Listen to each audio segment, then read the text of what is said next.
శ్రీ సత్యసాయి జిల్లా హిందూపురం డివిజన్లో మీటర్ రీడర్లకు ఉద్యోగ భద్రత కల్పించాలని నేడు విద్యుత్ శాఖ డివిజనల్ ఇంజనీర్కు మీటర్ రీడర్లు వినతిపత్రం ఇచ్చారు.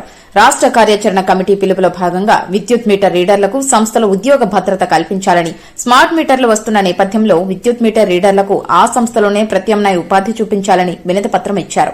ఈ కార్యక్రమంలో సత్యసాయి జిల్లా అధ్యకుడు షాన్వాజ్ మడకసిర, బాబా, పెనుగొండ నరేష్, శ్రీకాంత్, నవీన్ తదితరులు పాల్గొన్నారు. డి గారికి వినతి పత్రం ఇవ్వడం జరిగింది. స్మార్ట్ మీటర్లు వస్తున్న నేపథ్యంలో విద్యుత్ మీటర్ రీడర్లకు సంస్థలోనే ప్రత్యామ్నాయ ఉపాధి కల్పించాలని హిందూపురం, పెనుగొండ, మడకసిర మీటర్ రీడర్లు అందరూ కలిసి డి గారికి వినతి పత్రం ఇచ్చారు. సార్ పై వరకు ఇస్తామని చెప్పారు. ఐటీ క్వాలిఫికేషన్ ఎంతమంది ఉన్నారో వాళ్ళ డీటెయిల్స్ అడిగినారు. అలాగే మాకు జీతాలు కూడా 3 నెలల నుంచి రావడం లేదని డి గారితో చర్చించినాము.